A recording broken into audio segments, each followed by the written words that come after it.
Hi, everybody. Welcome back. Glad you're here. I have the best subscribers there is. Nobody's got better. You're my friends, you're my family, you're my brothers, my sisters. Some of you might even be my grandfathers. I see we got some older guys watching, and you young guys. Let's do something different. In the comments, just say hello and tell me what country you're watching from.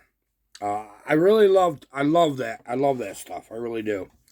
Today, we are going to do some port work like we've always have. But I'm going to show you something you don't generally see on YouTube.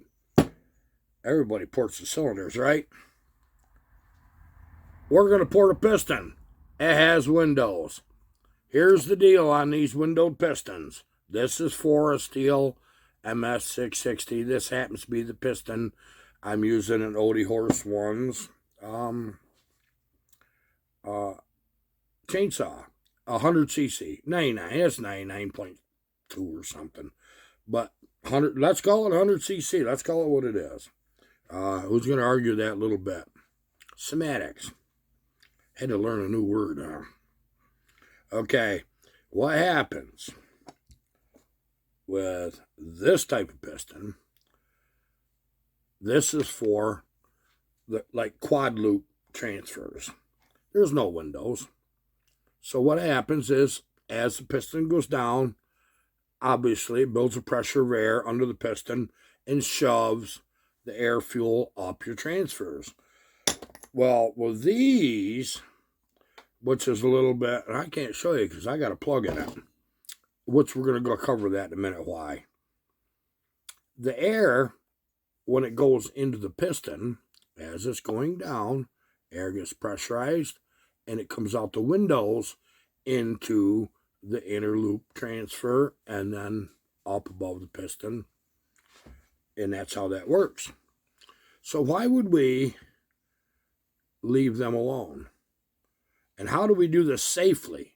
How do we not make the piston weak? Considerable difference. I've done this side already to that side. Quite a bit of difference, right? Okay. This is fun stuff, guys. This is where it all counts for me. This is things I don't think about showing. If you guys ask me a question, I'll tell you the straight goods on anything. This is my way of doing things. It works for me, and it'll work for you. So let me get you in a different view. Now, knowing that the air-fuel mixture comes up through here and back out these windows, up your transfers above the piston, and then the motor fires, there's things you need to look at for airflow, just like you would anything else. What's going to make that flow? You see that area right in there? See that big step? That's a disruption in airflow, okay? Here is the side that I've got finished. See? Much cleaner airflow. Okay, I don't touch the bottom here. I don't want to make more volume in this area, but I will take and clean up the flashing and the rough edges here and here. And I'll make these whiter. Here is your do not touch areas. You have 3 places here, here, and in this area right here. Okay, obviously here too. Okay, so we don't want to weaken any of this or this. This is your 2 axis you do not want to touch. Do clean up this flashing you see right here.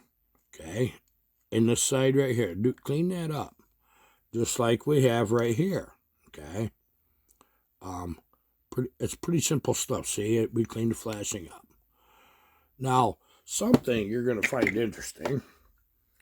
Let me get my verniers out.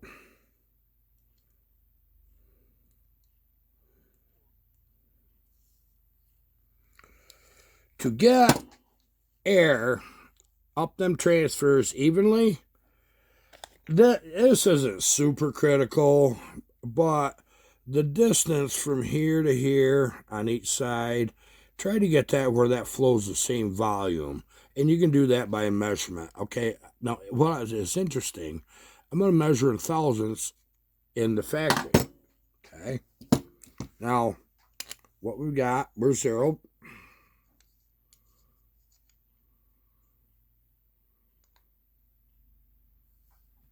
Okay, this is what we got. 33.3. I'm going to check the other side. 32.4. Okay. 9/10 of a thousandth. You know that, I mean, that's pretty close, isn't it? 33.4. 32.7. Okay. Now, that's not so bad, is it? Okay, so we're in the 32 to 33 thousandths range. That's, or I mean, 330 thousandths. Goodness sakes, these digitals. You know, I bought these digitals and I can't get used to them. 330 thousandths, so it's 10 thousandths difference. Okay, now we're at 435 thousandths. Okay, 435 thousandths wide.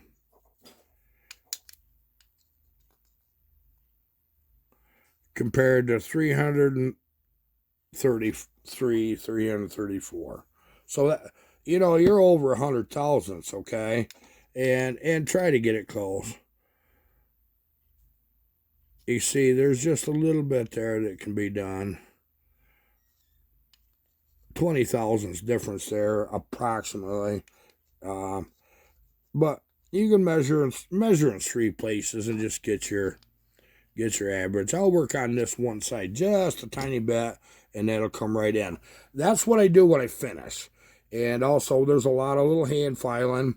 Now, something don't be afraid of is, if you can see that right here, that's cut down just slightly. You can do that. You can do that to gain that little bit of flow right there. Do not get that thin in this area right here. Do not get into that piston much, if at all, if you can help it. You'll know when you get this cleaned up. You'll know where you can go and just blend things and think flow is what you're doing. That's all you're trying to do.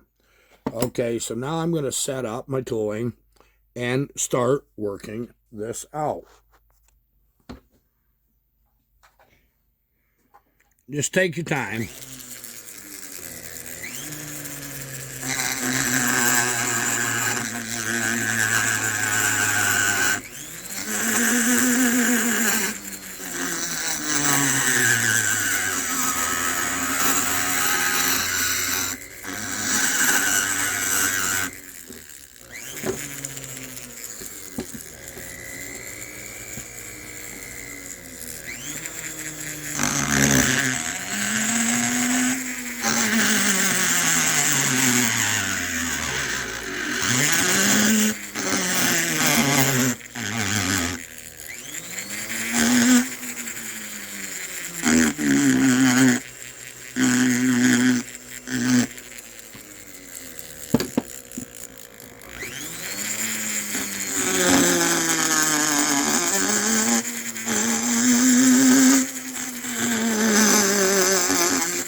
You see, it doesn't take long.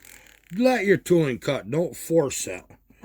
These forums are really nice, but I'll tell you what, these cables in any of these, if you start ramming and jamming, you're going to break your cable.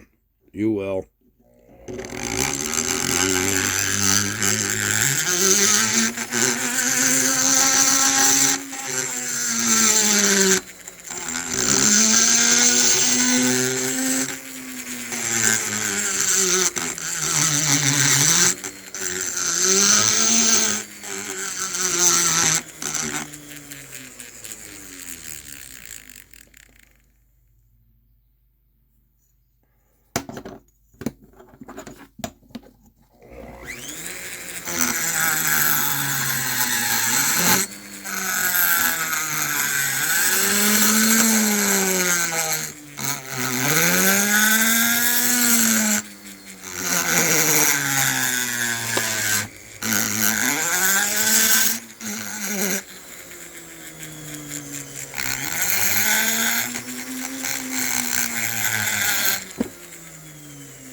Now, if you notice, I've have that a little higher. You can see the one I haven't really touched, only just a little right there. I do raise them. I don't lower them any. Do not do that. The points you are going to measure on the bottom, center, top, and lengthwise. Okay? Just work at it. Spend your time wisely here, guys. Think about airflow, but it's important to have the air come evenly between these two, because that'll make a difference on how your transfers work, and also side to side. This is what you're trying to do. You know, you're trying to get things even.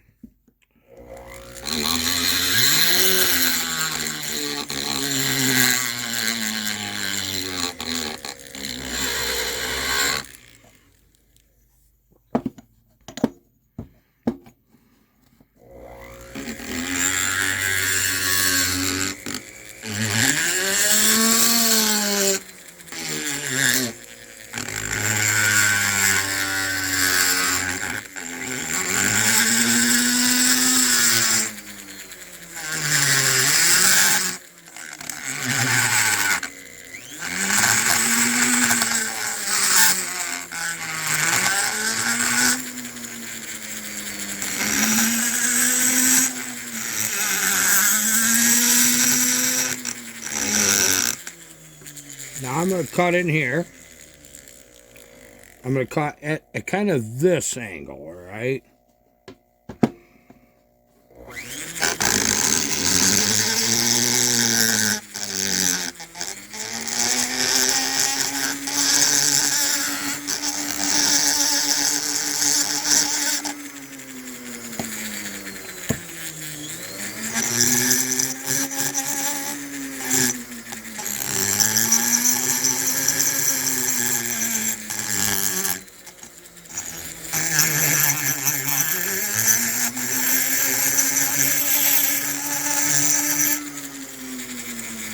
I'm going to show you a little trick I do here in a second.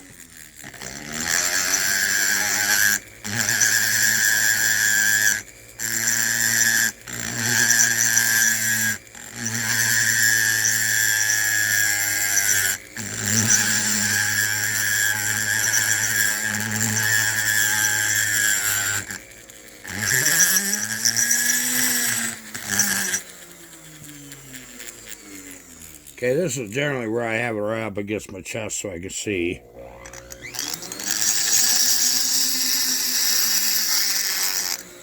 I'll turn that so you can see.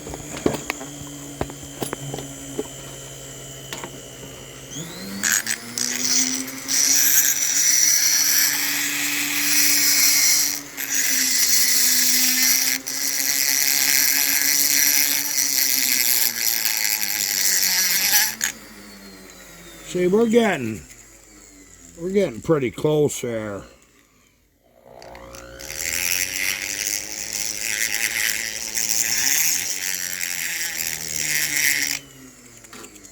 So I have that side in this area. It always looks different right here.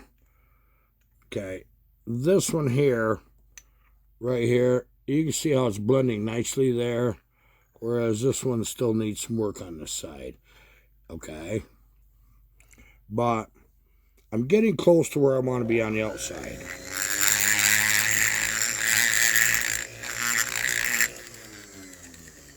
See, our notch is forming.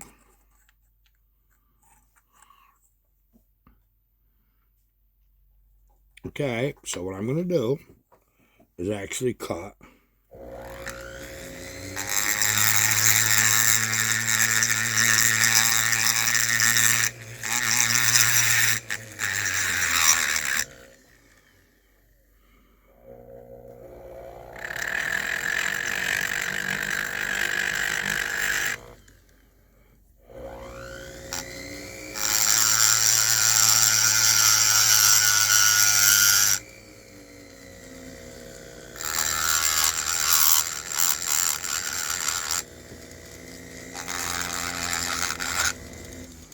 Break that edge just a little bit. You don't have to do that. It's not necessary. But, you know.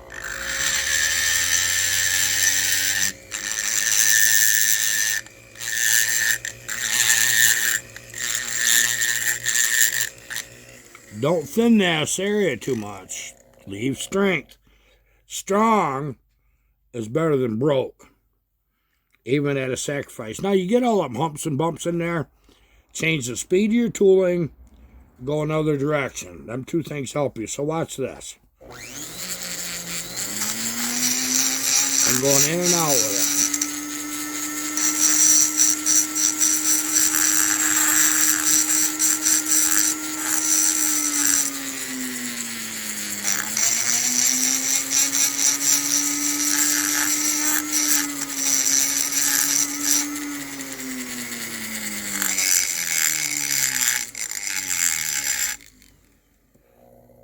I got that within filing distance there.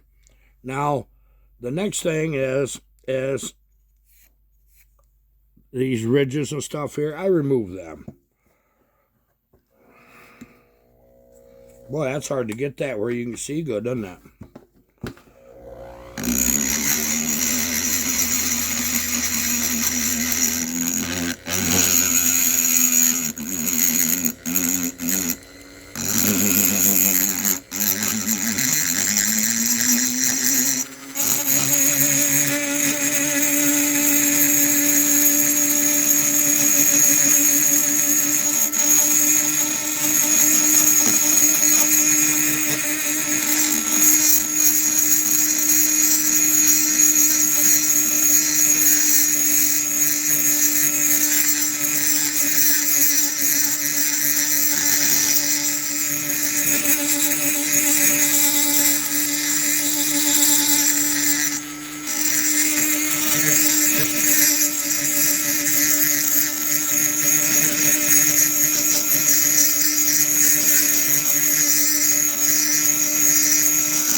So that's where you get to reshape.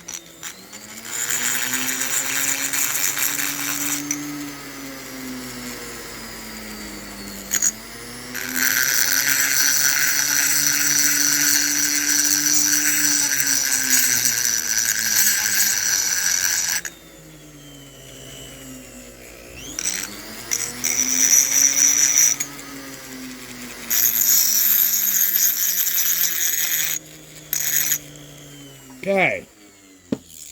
Now, what we've managed to accomplish doing all that little procedure, yes, this is all worth it, believe me. Okay? Let me blow that off just a bit.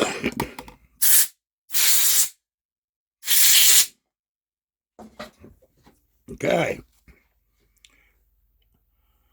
As you can see, by removing all of this right in here, my transition from right here to here is very good on this side, okay? But you see what we've got going on here. We have a nice profile. Same on the other side for airflow. And once you get your windows the same size in the 3 points and up and down, just go in there, even if you want to do it with a little machinist file, a little bit small files that are shaped, you can clean them up good. Okay? The next thing I do on these pistons, not all builds do I go like this, but for Odie Horse, he runs a big bar and big timber. I want him to have a smooth saw. Okay, I take these corners off, okay? And if you are not comfortable with doing this, just do it with a file, okay? And I move my darn pedal.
Now this flashing that you see along there, I take that off.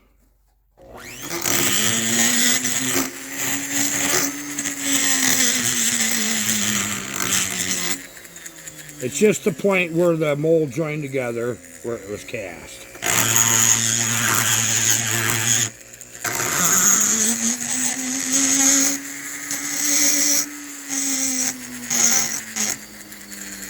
Do that both sides. Any sharp corners are stress risers. If you're going to have a problem, when the cracks start, it'll be there.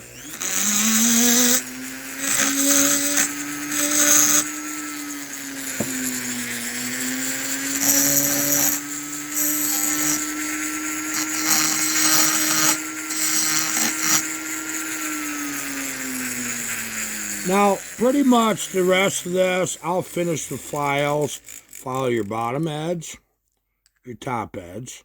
Just file it. File everywhere around these corners, okay? And that'll be, I got them close enough, that'll finish up just beautifully, okay?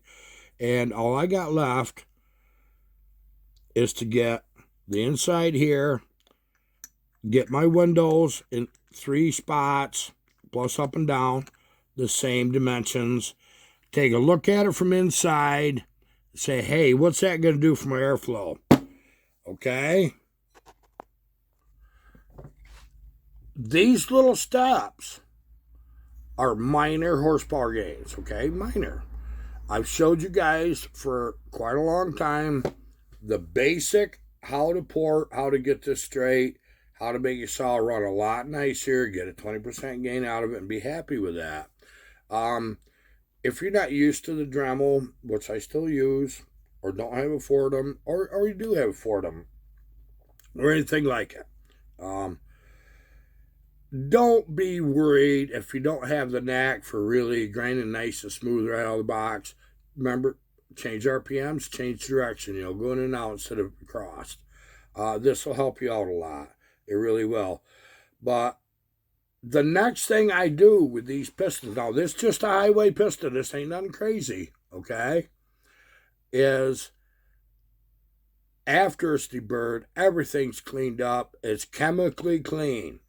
I put these in Barb's countertop oven when she's outside or she ain't looking. 450 degrees, 4 hours. It's a heat treat. It lays the platelets of the aluminum down on top of each other. It's to be in chunks that are set side by side. That's what castings do. You guys know this. It lays it down. But here's what's really the scary part. When you pull it out of the oven, you just kind of grab it like that. Now you dump that in a bucket of just cold tap water. Boom. And it'll sizzle.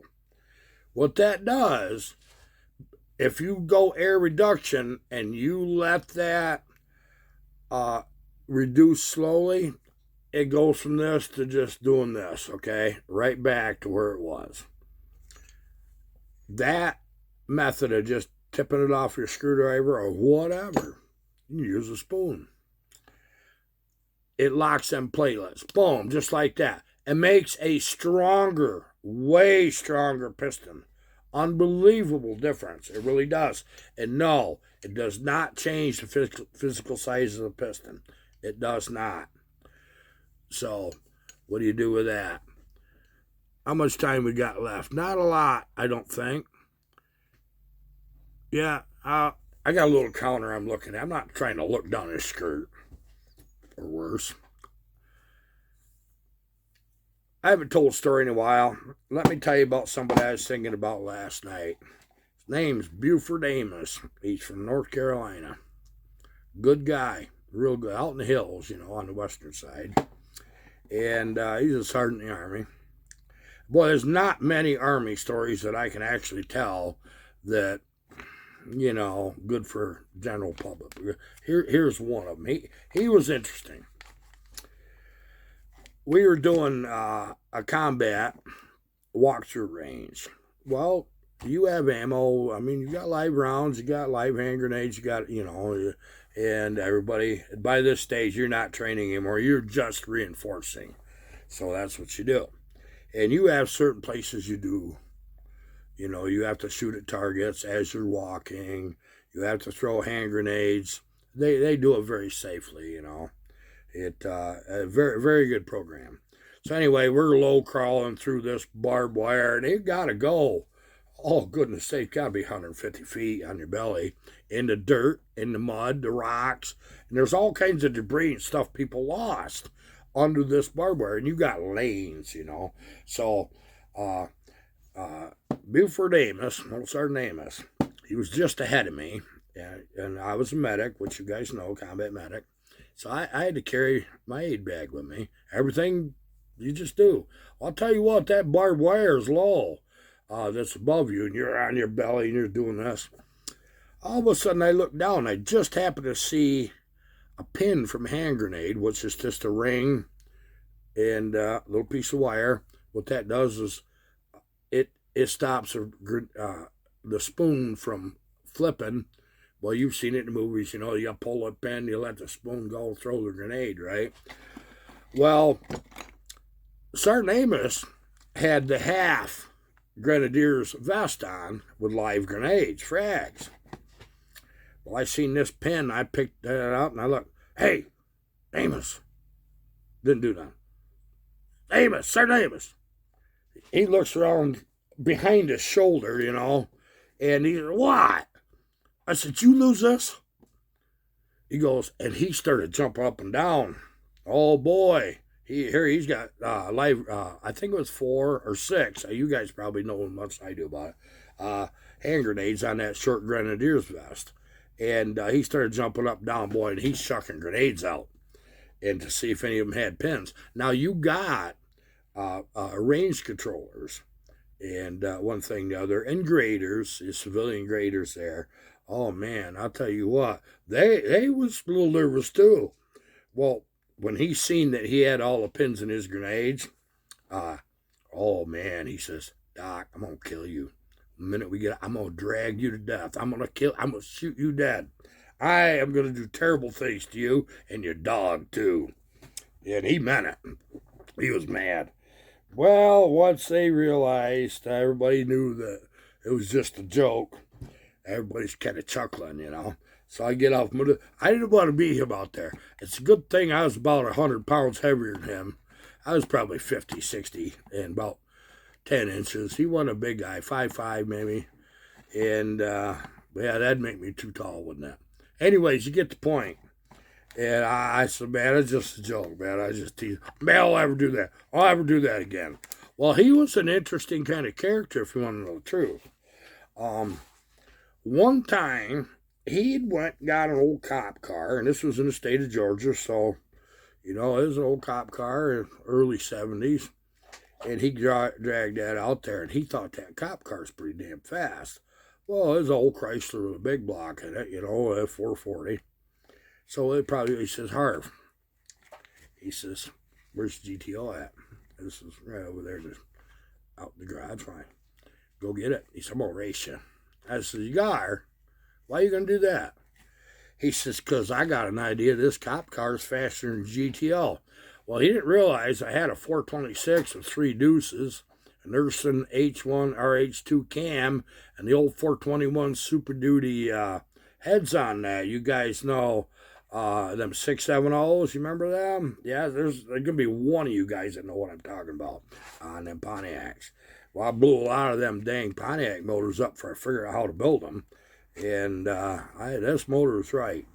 I says, Buford, you can't even come close to my 66 GTO. Don't even think it. Man, I bet you can't even beat my go-kart with this thing. What do you mean? Well, here it is, 8 o'clock in the morning, everybody's off duty. He hands me a beer. He says, you won't race me? I said, no, well, the go-kart. I said, you got to beat that first. If you can beat that go-kart, I said, I'll race you the GTO. All right. He says, where's the go-kart?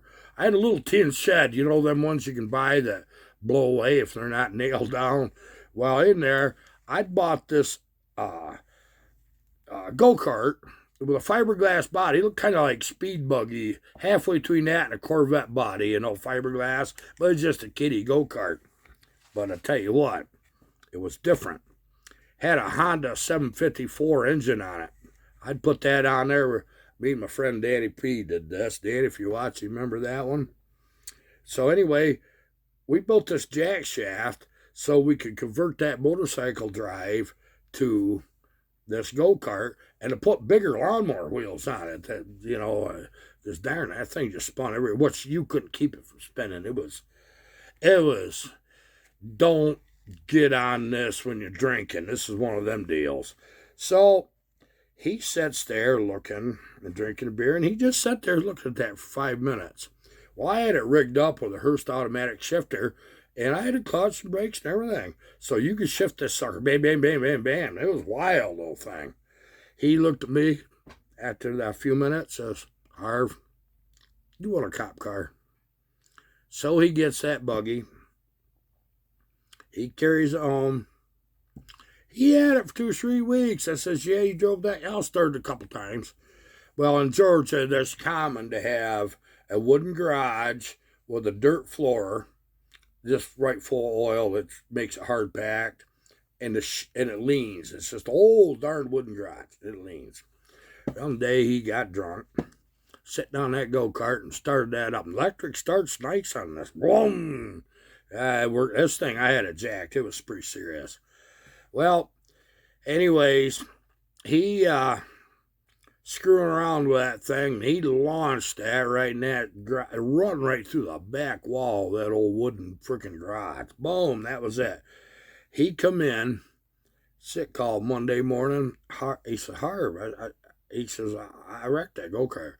Oh, man. I says, you hurt bad. Oh, man. He says, I kind of banged up a little scratched up. I had to cut the eye and a bunch of things. I says, what happened? He said, I'll run it right through the back of that garage.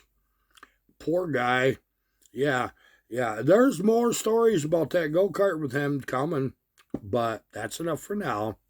Goodbye.